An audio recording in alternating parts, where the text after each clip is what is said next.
Victoria es una ciudad turística muy pintoresca. Es un lugar precioso, con un gran clima. Siempre ha sido un lugar muy seguro para vivir. Victoria se aferra a su legado británico. Todavía sirven el té a la emperatriz y tienen autobuses de 2 pisos en las calles. Pero aunque es singular, no deja de ser parte de la costa del salvaje oeste. Un estilo de vida tranquilo y relajado en un entorno muy bello. Más allá de la belleza de la ciudad, las afueras del lado oeste de Victoria, en Canadá, están compuestas de comunidades de clase trabajadora. A diferencia de Victoria, la tasa de criminalidad de la zona circundante estaba por encima de la media nacional en los años 90. En los 90, concretamente en 1997, estábamos viviendo el final de una época en la que habíamos tenido 10 homicidios en 24 meses, que se alargaron durante 3 años. Muchos de esos homicidios tuvieron lugar en el lado oeste de Saanich. Fue un número de crímenes muy elevado para ese periodo de tiempo. Por lo general tenemos un homicidio al año. La elevada tasa criminal incluye crímenes cometidos por jóvenes, muchos de ellos prematuramente emancipados.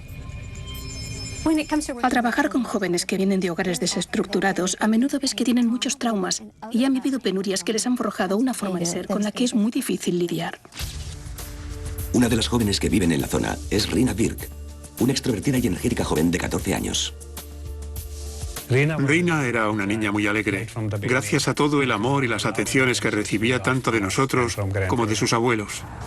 Estaba floreciendo y era muy sociable. Le encantaban los animales y los niños. Aunque nacida y criada en Victoria, Rina destaca entre la población estudiantil, que es en su mayoría blanca. Los jóvenes siempre intentan integrarse. Nadie quiere ser un renegado ni ser diferente, así que hacen lo que hacen los chicos populares, lo que hay que hacer para ser más popular. Rina era de complexión fuerte, así que empezó a preocuparse por su aspecto cuando los demás empezaron a burlarse y a meterse con ella. Y por eso se obsesionó con ser delgada. Los demás no la aceptaban y ella le daba mucha importancia a ese tema. Con la esperanza de ser aceptada por los chicos que suelen reunirse en la zona de fumadores del instituto, Rina empieza a vestirse al estilo gángster que está de moda en la época. Estaba deseando ser aceptada por sus compañeros y como sabía que no aceptaban su forma de ser, intentó copiar a esos chicos, que a su vez imitaban a las bandas de Los Ángeles. Así se forman las bandas. ¿Quieres formar parte de una familia? Puede que hubiesen cometido algún delito menor, pero desde luego no eran una banda criminal organizada. En ese sentido, no daban ningún miedo. Con muchos de sus compañeros, Rina se rebela ante las reglas de sus padres. Rina conoció a esos jóvenes que estaban en hogares de acogida y le dijeron que si quería más libertad podía irse de casa. Incluso le dijeron que podía mentir y que acabaría en un hogar de acogida y que, cuando eso pasase, ya no tendría reglas ni horarios. Sería más libre e incluso tendría dinero para fumar. Ella estaba encantada de poder unirse a ellos. Rina se va al hogar de acogida Kiwanis Group. Cada vez va menos a clase y pasa más tiempo de fiesta con sus nuevos amigos. Se solía reunir un grupo bastante grande en el Instituto Shoreline. Allí bebían y cometían pequeños actos vandálicos. Un viernes por la noche, varios jóvenes del Instituto Shoreline se reúnen en el patio del recinto para celebrar una fiesta al aire libre. Rina Birk es una de las asistentes. Era viernes por la noche, había luna llena y esos chicos solían salir a fumar marihuana y a beber. Rina estaba feliz de que la hubieran invitado. Al caer la noche, hay unos 30 adolescentes reunidos en el instituto. La multitud se acaba descontrolando. Sobre las 8:30, uno de los chicos lanzó una piedra contra una ventana del instituto. Llamaron a la policía, que llegó enseguida y dispersó a los jóvenes. Un conserje del instituto llama a la policía. Agentes de la policía montada del Canadá acuden desde los barrios occidentales para poner fin a la fiesta. Los chicos se dispersaron. Algunos fueron a los almacenes Max, otros al Comfort Inn, unos cuantos a la vieja escuela Craig Flower y varios fueron al puente. Rina acaba con el grupo de los grandes almacenes, desde donde telefonea a sus padres. Cuando Rina llamó a su madre, le comentó que iría a casa esa misma noche. Le dijo que llegaría en unos 20 minutos, ya que estaba mucho más cerca de allí que de la casa de acogida en la que residía. Tras colgar el teléfono, un par de amigos invitan a Rina a unirse al grupo del puente Craig Flower. En ese momento, la cogieron por los brazos y la arrastraron al puente para poder seguir fumando allí. A medianoche, los padres de Rina siguen esperando a que su hija regrese de la fiesta. Suman, la madre de Rina, llama al hogar de acogida. Estábamos preocupados. Suman llamó al hogar de acogida y le preguntó a la chica que la había invitado si sabía dónde estaba Rina. La chica le aseguró que por la noche había estado allí, pero que no sabían dónde estaba en esos momentos. No es la primera vez que Rina se salta el horario de llegada. Pero pese a todo, el hogar de acogida envía un fax a la policía para alertarlos del incidente. En una noche cualquiera, en Sanic, podíamos tener hasta 15 niños desaparecidos, dado que los vigilantes avisaban de su desaparición si llegaban aunque fuese 30 minutos tarde. A menudo aparecían al día siguiente y volvían a desaparecer por la noche. Es decir, figurar como desaparecido no desata precisamente la preocupación que muchos creen. Los Birk pasan la noche muy angustiados, preocupados por Rina. Esperaban que volviese a casa esa noche, pero ella nunca apareció. Acabó llamando a la policía de Sanic para informar de la desaparición de una persona, pero le dijeron que tenían que pasar 48 horas antes de poder hacer nada. Durante las siguientes 48 horas, los padres de Rina esperan pegados al teléfono. Encuentran una agenda en la habitación de Rina y llaman a todos sus amigos para averiguar si alguien la ha visto. Una de las amigas con las que habló le dijo que se iba a reunir con Rina en el Walmart aquella noche, pero que Rina nunca llegó a aparecer. Otra amiga le comentó que había visto a Rina el viernes por la noche, cerca del puente Craig Flower. El lunes por la mañana, se difunden por los pasillos del instituto, los baños y la zona de fumadores unos preocupantes rumores de un ataque bajo el puente.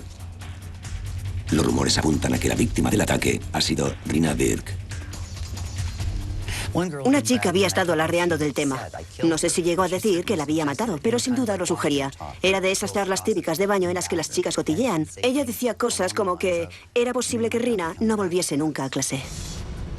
Los rumores no tardan en llegar a la policía, que empieza a interrogar a los jóvenes de la zona.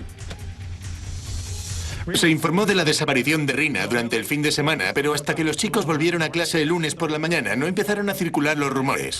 Debió de pasar todo un día más antes de que los adultos empezasen a oír los mismos rumores y pensasen que deberían informar de ello a la policía. Cuando los rumores empezaron a llegar a la policía, no había ningún nombre asociado a lo que le había pasado a Rina, así que no se había identificado a nadie. Por eso resultaba difícil iniciar una investigación sobre una persona en particular. Los Birk están convencidos de que los rumores son ciertos. Cuando no apareció, pensamos que era muy extraño, dado que Rina nos hubiese llamado, estuviera donde estuviera. En aquel momento era difícil de comprender porque todo parecía demasiado extremo. Lo que no encajaba era que nadie la había visto, ni había oído hablar nada de ella sobre el viernes por la noche cuando llamó a su madre. Cuanto más lo analizábamos, más nos preocupaba la posibilidad de que todo fuese algo más que un simple rumor. Las autoridades empiezan a investigar los rumores e interrogan a algunos amigos de Rina en el instituto y en el hogar de acogida. Todos los adolescentes dicen no saber nada de lo que le ha ocurrido a Rina. Durante la investigación interrogué a varios chicos que procedían de diversos ambientes. Algunos vivían en casa con sus padres, otros en hogares de acogida. Y no faltaban los niños sin hogar que iban siempre de una casa a otra. El problema con muchos de ellos era que la información que nos ofrecían era de segunda o tercera mano, aunque en aquel momento no sabíamos que lo que nos contaban era lo que les habían oído contar a otros jóvenes. 4 días después de la desaparición de Rina, la policía consigue avanzar en el caso. Una joven de un hogar de acogida de la zona vecina de Oak Bay les cuenta una historia preocupante. Los rumores no dejan de crecer y cambiar hasta que por fin hablas con la persona que no te dice me han dicho, sino que te dice lo he visto. En ese momento, la investigación cambia drásticamente y nos percatamos de que de verdad ha pasado algo. El testimonio de lo que le ha sucedido a Rina Birk, que ofrece la testigo ocular, es preocupante y desconcertante. Nos contó que una de las chicas le había dado una paliza y la había tirado al agua. La policía acaba de abrir la caja de Pandora. La investigación conducirá a una resolución tan impactante y aparecerá en los titulares de todo el mundo. 17 de noviembre de 1997. Una niña de 14 años, de nombre Rina Birk, lleva 4 días desaparecida. La última vez que fue vista, se dirigía a una fiesta al aire libre bajo el puente Craig Flower. No podíamos encontrarla y nadie sabía nada de ella desde hacía 5 días. Teniendo en cuenta sus redes sociales, esperábamos que alguien la hubiese visto o hubiese oído algo de ella, así que estábamos muy preocupados. Ningún amigo de Rina parece saber qué le ha pasado.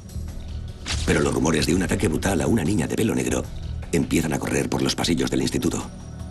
Los rumores se expanden rápidamente y en un par de días después, esos rumores salen a la superficie y llegan a oídos de los adultos. Es entonces cuando se empiezan a comentar por la comisaría y empezamos a investigar en serio.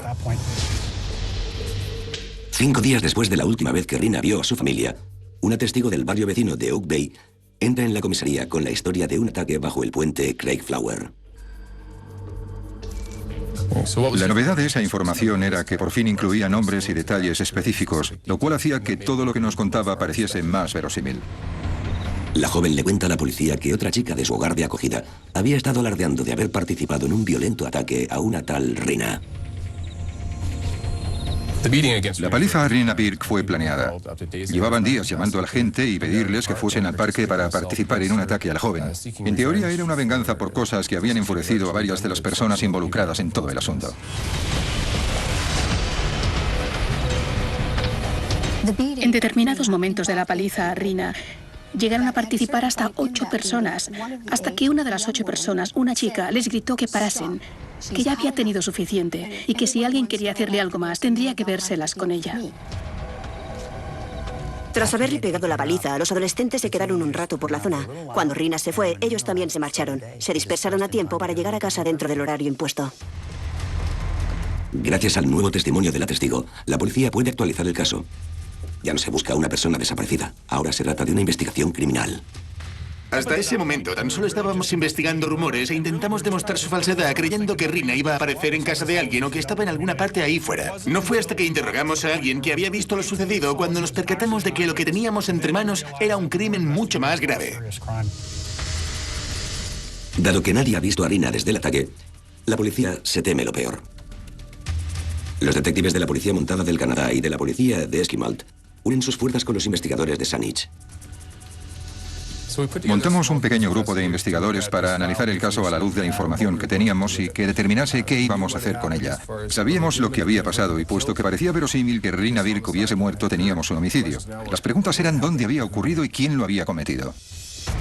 Los investigadores apuestan por un triple enfoque. El primer paso es investigar la escena del crimen. El lado sur del puente es bastante accesible y la playa avanza hasta el agua. El lado norte no es así, está descuidado y hay mucha hierba y abundante maleza y vegetación en el agua. Tienes que estar en el agua o en el aire para ver la ribera. Mi papel en esta investigación era ir al lugar donde creíamos que había tenido lugar el suceso para buscar pruebas materiales y conseguir determinar la posición exacta. No vi ni encontré nada que nos fuese de gran ayuda, así que empecé a sondear por el barrio. No descubrí gran cosa, de modo que al final lo que teníamos seguía siendo una niña desaparecida. Un segundo equipo de agentes lleva a cabo una búsqueda de Rina por todo Canadá. El tercer elemento de la investigación, el más importante, es una charla con la joven que participó en el ataque. Cuando la interrogué, se mostró muy abierta y comunicativa sobre cuál había sido su papel en los hechos. También nos dio los nombres de otras personas involucradas y las identificó. La chica describe con todo lujo de detalles un violento y deliberado ataque a Rina Birk, lo cual corrobora y confirma los rumores del patio del instituto. Rina había ido al puente con 2 chicas y descubrió que había otros jóvenes esperando bajo el puente. Estaba oscuro y el lugar daba bastante miedo. Los chicos formaron un semicírculo a su alrededor.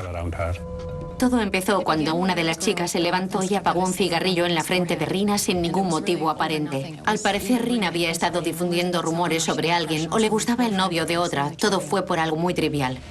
Había 7 chicas y un chico y empezaron a pegarle. Le propinaron puñetazos y patadas. Y Rina tan solo repetía una y otra vez que por favor la dejasen en paz. En ese momento, una chica opinó que ya era suficiente, que ya había recibido su merecido y se detuvieron. Todos se fueron. Abandonaron el puente en dirección al aparcamiento del motel cercano. Rina se quedó allí sola, en el barro, llorando. Le sangraba la nariz, tenía los ojos hinchados y no había nadie cerca que pudiese ayudarla. Así que, unos minutos después, subió por las escaleras y tomó el camino de vuelta a casa, por el lado norte del puente. La policía reacciona ante la brutalidad del ataque y a la edad de los atacantes con sorpresa e incredulidad. Fue muy sorprendente. Esos niños tenían unos 14 años, estaban todos en el instituto y habían planeado y participado en una agresión muy violenta contra una de sus amigas. Nadie llamó a la policía al producirse la agresión. Hoy creemos que con los móviles la gente llamaría a la policía, pero lo cierto es que seguramente lo grabasen todo para subirlo a YouTube. Siempre tenemos la esperanza de que llamen a la policía cuando sucede algo así. La policía apunta los nombres de las 7 chicas y un chico que, supuestamente, han participado en la agresión del 14 de noviembre. Huelga decir que la policía conocía bien a varias de las personas involucradas en esta investigación. Un nombre en concreto destaca por un motivo diferente. Se trata de Kelly Ellard. Conocí a Kelly Ellard antes del suceso porque éramos amigos de su familia. Quedábamos bastante, celebrábamos juntos ocasiones especiales. La conocía desde que tenía 9 años. Kelly Ellard parecía ser una estudiante normal y corriente, una chica bastante mona, pero con fama de ser una matona. Provenía de un barrio de clase media. Su padre era entrenador de fútbol, su madre era ama de casa. Y en todos los ámbitos parecían una familia normal de clase media. Aunque es todo un misterio que aparezca el nombre de Kelly entre la lista de sospechosos, el equipo de investigación tiene problemas más importantes. El principal es que todavía se desconoce el paradero de Rina Birk. Muchas investigaciones criminales empiezan con un cadáver en la escena del crimen. Este caso era justo todo lo contrario. Tan solo teníamos unos cuantos rumores, no teníamos ninguna escena del crimen. Y a juzgar por lo que sabíamos, parecía ser una investigación muy particular. Los miembros del grupo de investigación se reúnen por la mañana para coordinar el sondeo a los adolescentes involucrados en el asalto. 20 agentes se dedicarán a realizar este barrido y el resultado son 8 jóvenes con cargos criminales. También se descubre la verdad de lo sucedido a Rina Birk. Nos dijeron que la habían atacado bajo el puente Craigflower, en el lado de Esquimal, y que tras el ataque había subido por las escaleras y se había dirigido por el puente hacia Saanich. Rina Birk intentó cruzar el puente, pero alguien la estaba siguiendo. La policía descubre que la clave del destino de Rina Birk reside en el hecho de que 3 adolescentes cruzaron el puente aquella noche. Pero solo 2 regresaron a casa. Noviembre de 1997. Una adolescente llamada Rina Birk lleva una semana desaparecida. La última vez que la vieron fue el viernes, en una fiesta al aire libre con varios jóvenes de la zona. Gracias a los testimonios oculares de los asistentes a la fiesta, la policía descubre que hasta 8 personas le propinaron una brutal paliza. En este caso tuvimos suerte. La primera chica que habló con nosotros nos dio información de la agresión. Sabía los nombres, las ubicaciones y la ropa que llevaba todo el mundo. Tenía la información que necesitábamos para poder seguir adelante. Un grupo especial, compuesto por 3 divisiones de la policía, planifica una gran batida entre todos los adolescentes que participaron en el ataque. Preparamos una estrategia para localizar y detener a todas las personas que creíamos que estaban involucradas. Esa misma tarde enviamos a varios equipos de agentes para que llevasen a cabo ese trabajo. A las 9:30 de la noche, más de 20 agentes de paisano se desplazan, tanto a pie como en coches de incógnito, a las zonas donde se encuentran los jóvenes sospechosos. Deben calcular bien los tiempos. La estrategia sale bien. Dimos por sentado que una semana después, el viernes por la noche, el mismo grupo estaría en el mismo lugar que había estado una semana antes. Acertamos. Uno a uno, los agentes detienen a los jóvenes y los llevan a diferentes dependencias de la comisaría para interrogarlos. Técnicamente, arrestamos a todos los que habíamos interrogado durante las primeras fases de la investigación. Era un momento confuso y excitado. No sabíamos cuál era el papel de cada uno en los hechos y queríamos que durante los interrogatorios todos nos diesen pruebas que los incriminasen, algo que pudiésemos usar. Para apaciguar los rumores, la policía hace declaraciones a la prensa. La policía de Saanich celebró varias ruedas de prensa, pero no sabíamos qué estaba pasando. Había periodistas, fotógrafos, cámaras y allí estábamos todos fuera mientras veíamos cómo llegaban adolescentes a la comisaría, acompañados por adultos que luego salían solos. Dentro, el equipo prepara una estrategia para interrogar a cada uno de los sospechosos por separado. Siempre es muy importante a quién interrogas primero. Lo preparas todo para ver quién sabe qué, quién está involucrado, quién estaba presente, quién tenía algo que añadir a la investigación. Si interrogas primero a la persona equivocada y se niega a hablar contigo, podría salir e influir en los demás testigos o en otras personas que puedan tener algo que aportar a la investigación. Tuvimos mucha suerte con el primer interrogatorio que hicimos, porque la persona era uno de los protagonistas de la agresión y pudo darnos nombres y decirnos quién estaba involucrado y el papel de cada uno. Cuando dijo que Kelly Ellard era la principal agresora, dejé de ser agente de policía. Era solo Krista, amiga de la familia Ellard. Sabía que sus vidas cambiarían para siempre. Una semana después de la última vez que Rina Birk contactó con su familia, la policía descubre los detalles de los últimos momentos de su vida. Cuando se iba del lugar, por el lado norte del puente, muchos jóvenes habían vuelto ya a casa antes de que se les pasase la hora. No había nadie allí, salvo 2 personas. Vieron a Rina Y Kelly Ellard le sugirió a Warren ir a ver cómo estaba. Así que la siguieron y la alcanzaron en el puente. Rina estaba muy triste y los rechazó, pidiéndoles que la dejasen sola. Ellos la agarraron del brazo e insistieron en acompañarla. La llevaron al otro lado del puente, a una zona verde. Allí empezaron a pegarle puñetazos, a golpearla. Ella cayó al suelo. Saltaron sobre su torso y sobre su cráneo, su cabeza. Incluso golpearon su cabeza contra un árbol. Y cuando se quedó inconsciente, arrastraron su cuerpo hacia la orilla. Y Kelly Ellard metió el cuerpo de Rina en el agua. Como quería asegurarse de que Rina estaba muerta, le puso el pie en la cabeza para que quedase sumergida mientras ella se fumaba un cigarrillo. Los escalofriantes detalles del asesinato impresionan hasta a los agentes más experimentados. Nunca pensé que de verdad hubiese pasado algo. A menudo nos llegan rumores de jóvenes que suelen ser mucho más exagerados de lo que es en realidad. No fue hasta después del primer interrogatorio cuando me percaté de que aquella niña estaba siendo sincera y de que estábamos investigando un homicidio. Cuando te das cuenta de que tienes un homicidio entre manos, no tienes tiempo para emociones, tienes que entrar en modo operativo.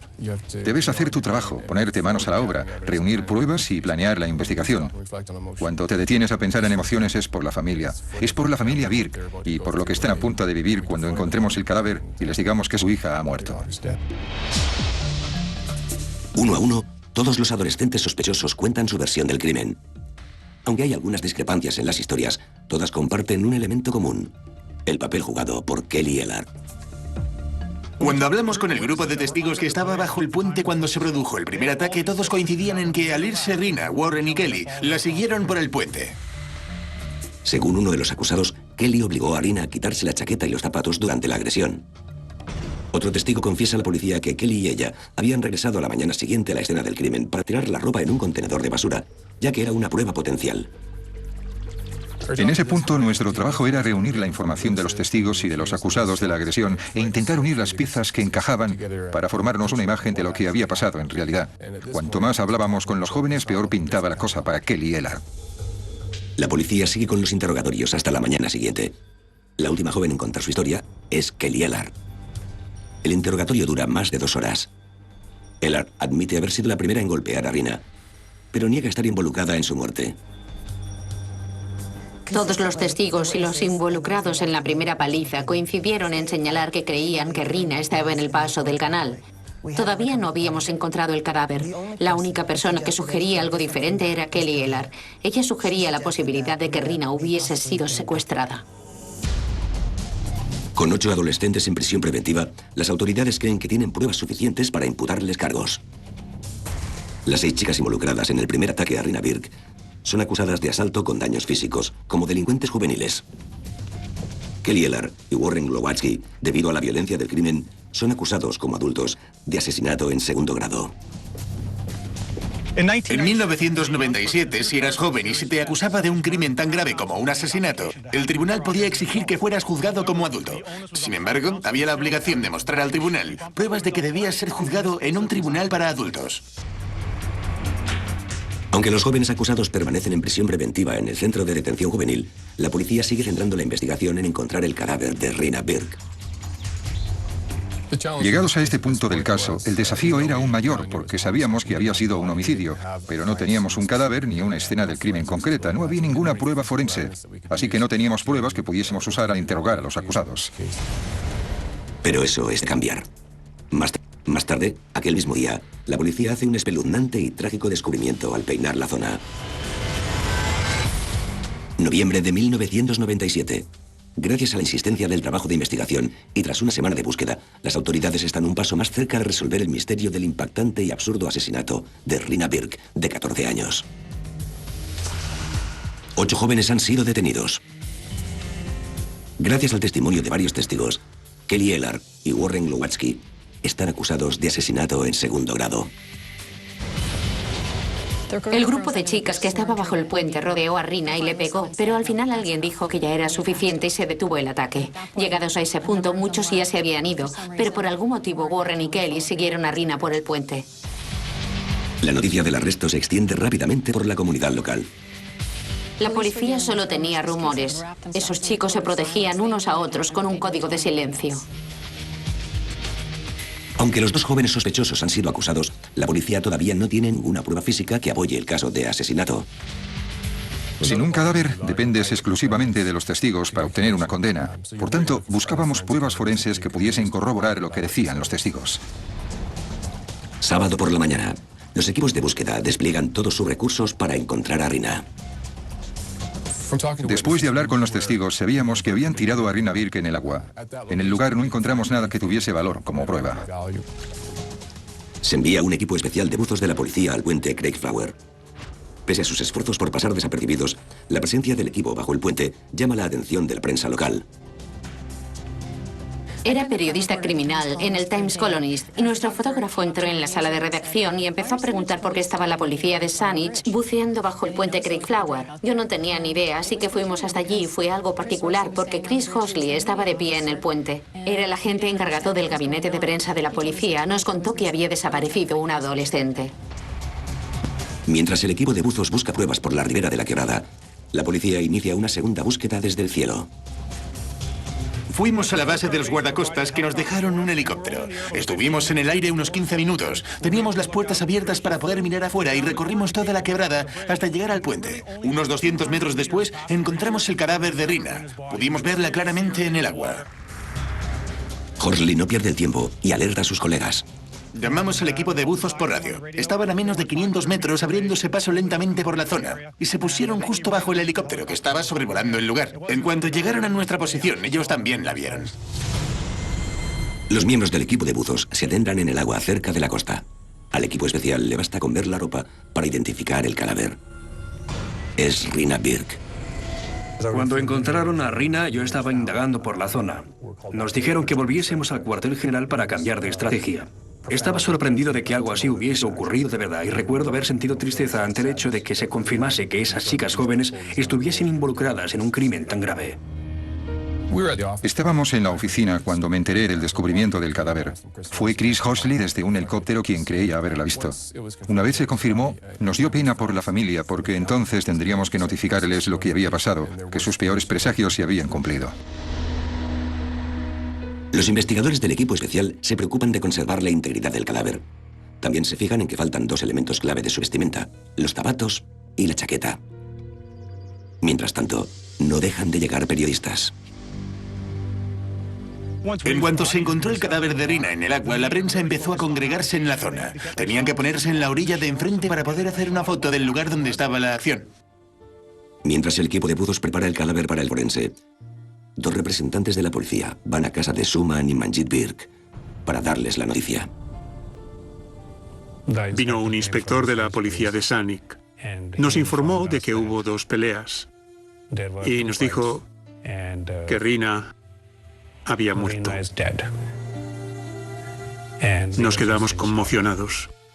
No conocíamos los detalles y él no nos contó demasiado. Se fue y Suman y yo estábamos aturdidos. No sabíamos qué hacer ni qué decir, no podíamos dormir. No dejábamos de preguntarnos qué había sucedido. A la mañana siguiente, a las 8, empezamos a llamar a la familia para decirles lo que había ocurrido. Se lo dijimos a los amigos. Vinieron los abuelos y todo el mundo lloraba. Fue algo terrible. Asombro e incredulidad. Luego, de repente, vimos como los de la prensa empezaron a llegar con furgonetas, coches, antenas. Era un gran circo mediático. Llamaban a la puerta, querían respuestas, no dejaban de hacer preguntas en las que nos acusaban de ser malos padres. Querían saber qué había pasado, por qué había muerto. Cosas a las que no podíamos responder. Fue un día muy duro. Y no puedo olvidar lo difícil que resultó todo. En un comunicado de prensa, Chris Hosley, del gabinete de prensa de Saanich, deja caer algunos detalles importantes del caso. Especialmente importante es el detalle de que Rina no llevaba la chaqueta ni los zapatos. Este pequeño detalle desempeñará un papel fundamental en el caso contra Kelly Eller, con sus abogados preparando el juicio. Las autoridades esperan los resultados de la autopsia, mientras un equipo de agentes se dirige a casa de Kelly Eller con una orden de registro. Registramos la casa de los padres de Kelly Ellard y encontramos en el cuarto de la colada un armario con una chaqueta dentro y lo que parecían ser manchas de sal seca en las mangas y en el dobladillo. En el momento nos pareció muy importante. La chaqueta negra es identificada como la que llevaba Kelly Ellard la noche del asesinato de Rina. La policía sigue interrogando a los testigos del caso y descubren que Ellard se había encontrado con otro joven al volver a casa tras haber matado a Rina. Tras el ataque, Kelly, la asesina, cruzó el puente. Habló con un grupo de personas que todavía estaban allí reunidas y les dijo que la había matado. Vieron que estaba toda mojada. Siguió caminando por la calle, detuvo a un completo desconocido, le pidió un pitillo y le confesó que acababa de mantener la cabeza de una chica bajo el agua hasta que dejó de respirar. Se lo contó a todo el que la quisiera escuchar, salvo a la policía. Estaba alardeando de lo que había hecho durante el fin de semana y, para demostrarlo, se los llevaba a dar una vuelta para enseñarles diferentes lugares. Lo que hizo allí, cómo se lo hizo. A la gente le costaba creerla, pero ella repetía a muchos que no se lo dijesen a nadie, que lo mantuvieran en secreto. Así que los rumores corrieron entre los chicos, pero nadie tuvo el valor de llamar a la policía y decirle lo que habían oído. Imperó la ley del silencio y los rumores quedaron reducidos al ámbito del instituto. El caso seguirá generando iras y terror en todo el mundo por la brutalidad del crimen y la edad de la acusada. Los que quieren justicia verán cómo se pone a prueba su paciencia. Harán falta 3 juicios y más de 10 años en los juzgados antes de tener un veredicto final en el caso de la quinceañera Kelly Ellard. Sábado 22 de noviembre de 1997. La policía encuentra el magullado y maltratado cuerpo de Rina Birk, de 14 años, a 200 metros del lugar en el que fue asesinada, en las sucias aguas de la quebrada que hay entre Esquimalt y Saanich. Kelly Ellard y Warren Glowatsky están acusados de asesinato en segundo grado. Analizamos lo que le habían hecho a Rina. Uno de los aspectos más llamativos es que de las 8 personas inicialmente involucradas, 6 fueron capaces de pensar y reflexionar en el mismo momento, como para decir que ya era suficiente. Las otras 2 siguieron adelante.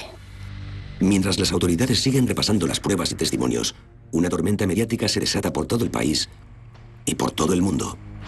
En aquella época se trataba del asesinato más importante que se había vivido en la zona, así que toda la prensa internacional mostró interés. Por aquel entonces yo usaba un busca y me sonaba unas 200 veces al día. No había forma de satisfacer las ansias de los periodistas, a pesar de celebrar varias ruedas de prensa a diario. La comunidad quedó conmocionada y asustada. Había mucho dolor, tal y como se hacía patente mediante todas las flores y tributos que se llevaban al puente en honor de Rina. Al mismo tiempo, se respiraba un miedo real. Mis hijos salían de noche en grupos, como todos los adolescentes. Nunca se había visto ese nivel de violencia en Victoria, y menos a manos de unas chicas. En la comunidad se habla mucho sobre la identidad de los 2 acusados. Algunos chicos la llamaban Kelly la asesina. No sabemos casi nada de la personalidad de Kelly Ellard, porque nunca ha concedido ninguna entrevista, pero sí la hemos visto en vídeo y se puede ver la ira en sus ojos y en su lenguaje corporal. Iros a la... Dadle un respiro. Ven por aquí, vamos. Cuando investigamos un asesinato, siempre encontramos un móvil. Nadie le quita la vida a otra persona sin ningún motivo. El motivo no siempre se comprende. De hecho, la ley o la moralidad muy rara vez lo aceptan. Pero en este caso no me atrevería a señalar a ciencia cierta porque Kelly había hecho algo así. Tan solo tenía 15 años, así que quedaba descartado que fuese la propia vida la que le había obligado a ser cruel y despiadada. La presencia de un chico, Warren Glowatsky, entre el grupo de chicas atacantes, añade un poco de misterio a este caso, ya de por sí desconcertante. Warren Glowatsky era el único chico que participó en esta agresión, por lo que muchos aseguran que lo hizo porque estaba interesado en Kelly Ellard. Otros creen que simplemente estaba en el lugar equivocado, en el momento menos apropiado, y se dejó llevar por la violencia de la turba. 2 días después de la recuperación del cadáver magullado de Rina, la autopsia revela que su cerebro estaba hinchado y que las heridas internas habían sido infligidas con una fuerza similar a la de un accidente de coche grave. El patólogo concluye que, aunque la causa oficial de la muerte es ahogamiento, seguramente no habría sobrevivido a la segunda paliza de Kelly Ellard y Warren Glowatsky. En un tribunal de menores de Vancouver, las 6 chicas que participaron en el primer ataque a Rina Birk son acusadas de ataque premeditado con lesiones graves. Las sentencias van desde 60 días hasta 1 año de privación de libertad. En abril del año siguiente, Warren Glowatsky fue juzgado por un tribunal de adultos. Confesó que, efectivamente, había ayudado a arrastrar a Rina hasta el agua, pero que no tenía ni idea de que Kelly iba a matarla. No creo que tuviese intención de hacerlo. Sin Kelly, todo habría acabado con la paliza. No digo que eso hubiese estado bien, pero al menos todavía estaría viva. En junio de 1999, Warren Glowatsky es acusado de asesinato en segundo grado. La sentencia es cadena perpetua, sin posibilidad de libertad condicional, durante al menos 7 años, el máximo tiempo. En marzo de 2000, tras declararse inocente de los cargos de asesinato en segundo grado, Kelly Ellard afronta su juicio tras haber estado libre, aunque en arresto domiciliario. En el juicio, vimos que Kelly no estaba dispuesta a cooperar. Estaba muy enfadada con todo el mundo y se puso tan histérica que tuvieron que darle tranquilizantes para poder ir al juicio. El comportamiento de Kelly fue en todo momento irrespetuoso y sin una pizca de arrepentimiento. No dejaba de repetir que por qué la molestaban, que la dejasen vivir su vida tranquila. Todos los poros de mi cuerpo están convencidos de que mató a Rina Birk aquella noche. El caso contra Kelly Ellard se prolonga durante casi 10 años. El primer veredicto de culpabilidad se ve anulado por la apelación. El segundo acaba en la disolución del jurado. En 2005, Ellard vuelve a ser condenada y una vez más apela la decisión. Por fin, el 12 de junio de 2009, se hace justicia. El Tribunal Superior de Canadá readmite la condena por asesinato en segundo grado para Kelly Ellard, quien podrá salir con la libertad condicional en febrero de 2012. En junio de 2010, Warren Glowatsky sale de la cárcel con libertad condicional por la buena conducta mostrada durante su condena. Ahora, a sus 29 años, Glowatsky sigue buscando formas de redimirse. Durante el tiempo que estuvo en la cárcel, Warren estuvo reflexionando mucho. Aunque de primeras Warren Glowatsky tiene una imagen de tipo duro, ya en el juicio se le notaba que quería cambiar. Contactó con los Birk, les pidió disculpas y les prometió que cambiaría su vida. Quiso vernos para pedirnos disculpas personalmente. Decidimos ir a verle y lo cierto es que fue difícil. Pero se sentía tan bien de poder disculparse que tuvo nuestro perdón.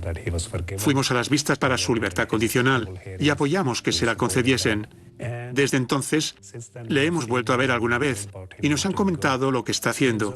Está haciendo las cosas bien. Nos alegra ver que incluso tras cometer un error, si se aprende de él y se corrige el rumbo, todo el mundo puede volver a ser un miembro útil de la sociedad. Tras el juicio, Suman y Manjit Birk pueden empezar a dejar atrás el doloroso pasado. Ahora, mi mujer y yo nos dedicamos a ir a diferentes institutos para hablar con los estudiantes y decirles que es muy importante que hagan lo correcto y que si alguien está siendo acosado o si alguien está recibiendo palizas, tienen que avisar de ello. Intentamos inculcar a los jóvenes la idea de que tienen mucha influencia sobre los demás, para bien o para mal. Si esas cosas pasan, no dudéis en avisar y no os quedéis de brazos cruzados. Para los familiares, amigos y demás miembros de la comunidad, la corta vida y trágica muerte de Rina Birk sigue siendo un suceso muy importante. La historia fue muy grave. Unas adolescentes matan a otra en un entorno tan tranquilo, pacífico y nada violento. No solo Victoria se vio afectada por esta historia, sino que todas las ciudades del país lo vieron como si hubiese ocurrido en ellas. La comunidad quedó marcada por lo ocurrido. Fue algo traumático. A mí me ha dejado huella. Todavía siento pena cada vez que paso por el puente Craigflower y pienso en ella. Pero al mismo tiempo creo que la comunidad se ha visto reforzada por el increíble valor de los Birk y su capacidad para perdonar.